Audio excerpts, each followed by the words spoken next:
అందరికీ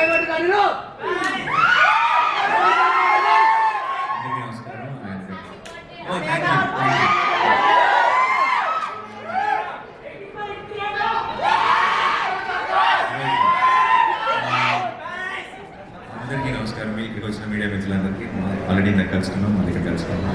చాలా సంతోషంగా ఉంది. ఒకే రోజు కలిసారు కదా. అండ్ శబ్దం గురించి ఐ డోంట్ నో ఎక్కడి నుంచి స్టార్ట్ చేయాలి. ముందు ఆదితోనే స్టార్ట్ చేస్తా. ఆది నాకు ఎప్పటి నుంచో అంటే ఆల్మోస్ట్ నిన్నుకోని టైం నుంచి ఆబ్వియస్లీ ఫ్రెండ్. బట్ తర్వాత సినిమా చేసేటప్పుడు కంటే కూడా ఆ తర్వాత ఇంకా ఎక్కువ క్లోజ్ అయిపోయాడు. మన క్లోజెస్ట్ ఫ్రెండ్స్ అది. అండ్ ఇప్పుడైతే ఆదినికి ఫ్యామిలీ అయిపోయారు. ఎప్పుడు ఏది అడగడు, చాలా మొహమాటం, ఏది పొరపాటు కూడా అడగడు. ఎప్పుడో ఒకసారి సినిమాని ఒపీనియన్ కోసం ఏదైనా ట్రైలర్ కానీ ఒక టీజర్ కానీ వచ్చినప్పుడు నన్ను కలిసినప్పుడు చూపిస్తాడు ఫోన్లో. అండ్ ఈసారి శబ్దం గురించి చాలా ఎక్కువ చెప్పాడు.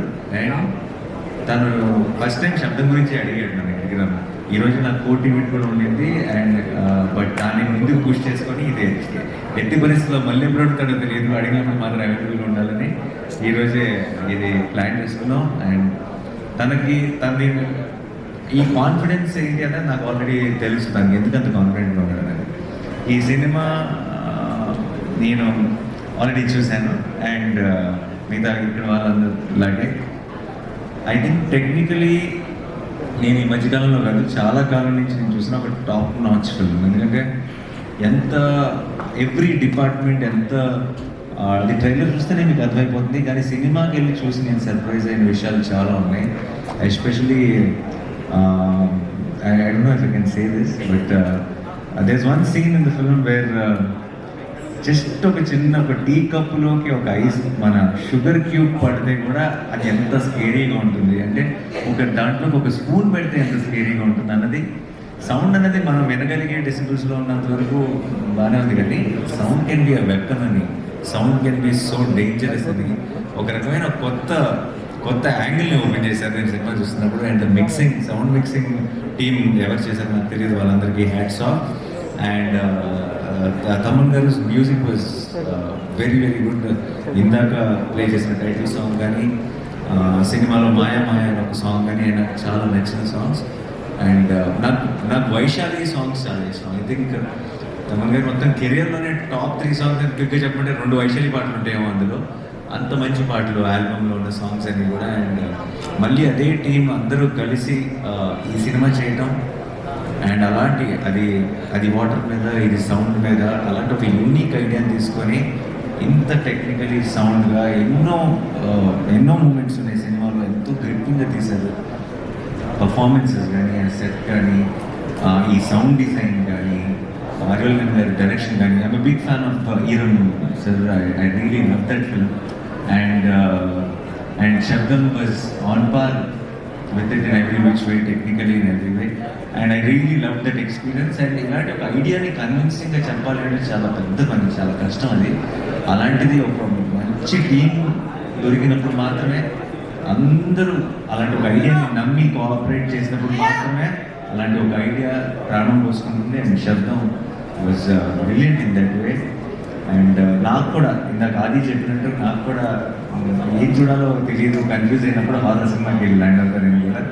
అండ్ లక్కీగా అలాంటి మూడ్లో ఉన్నప్పుడే పిలిచి శబ్దం చూపించాడు అది. సో నేను చాలా ఫుల్గా ఎంజాయ్ చేశాను ఈ సినిమా. ఈ ఈ కథలో కూడా చెప్పలేదు నేను. ఎస్పెషలీ మీ చిన్నప్పుడు ఫ్లాష్ బ్యాక్ దాంట్లో నేను ఎక్కువ రివ్యూ చేయట్లేదు. బట్ మదర్కి ఏం జరిగింది, దానికి కొడుకు మ్యూజిక్ ఎలా కారణం అంటే చాలా హెవీ. అంటే నాకు హారర్ సినిమా చూస్తే కలవలో నేను చూస్తాను నేను ఎప్పుడు అనుకోలేదు. And it was such heavy emotion and it couldn't. So నాకు బేసిక్గా హారర్ ఫిల్మ్స్ని ఊరికే భయపెట్టడానికి ఏదో ఒక రకంగా సౌండ్ ఎఫెక్ట్స్, లేదంటే డోర్ వెనకాల ఎవరున్నారు ఇలా స్లోగా డోర్ తెచ్చుకుంటూ అలాంటి సినిమాల కంటే కూడా కథ ఉన్న సినిమాలు చాలా ఇష్టం. ఒక కథ ఉండి ఒక ఇమోషన్ ఉండి ఉంటే నాకు చాలా ఇష్టం. అందుకే నాకు ఇంగ్లీష్లో కూడా చాలా ఫిల్మ్స్ వస్తాయి, కానీ నాకు కంజూరింగ్ చాలా ఇష్టం. ఎందుకంటే కంజూరింగ్లో ఒక కథ ఉంటుంది. You will relate to that family, you will want to know what happen to them. అలా మనని మెల్లగా కథలోకి ఒక ఎమోషనల్ యాంగిల్ కూడా ఇన్వాల్వ్ చేసి చాలా బ్యూటిఫుల్గా తీసుకెళ్లారు towards climax. So February 20th మీరందరూ కూడా చూడండి. పర్టికులర్గా హారర్ ఫిల్మ్ ఫ్యాన్స్ అయితే కనుక మీరు ఒక 10 మంది ఫ్రెండ్స్ని వేసుకొని వెళ్ళండి. కుదిరితే మీ గ్రూప్లో ఉన్న మీ ఫ్రెండ్స్ గ్రూప్లో ఉన్న పిరుకోళ్ళందరినీ వేసుకెళ్ళండి. ఇవి ఎంజాయబుల్ ఎక్స్పీరియన్స్. నాకు తెలిసి జనరల్గా హారర్ సినిమా థియేటర్లోనే చూడాలి. ఎందుకు చూడాలంటే నెక్స్ట్ టైం వస్తుందో అన్న భయంతో థియేటర్లో కొంతమంది అరుపులు లేదంటే జోకులు వేయడం మొదలెడతారు. అది భయం లేదు అని ప్రూవ్ చేసుకోవడానికి కొంతమంది ట్రై చేస్తారు. సో ఆ ఎక్స్పీరియన్స్ ఐ థింక్ థియేటర్లో మాత్రమే ఎంజాయ్ చేయాలి. సో ఫిబ్రవరి 20th మీరందరూ కూడా వెళ్ళి శబ్దం సినిమా చూసి మా ఆదిని ఈ టీం మొత్తాన్ని బ్లెస్ చేసి ఒక బ్లాక్ బస్టర్ వాళ్ళ చేతికి ఇవ్వాలని మనస్ఫూర్తిగా కోరుకుంటున్నాను. Thank you so much for this opportunity and I'm routing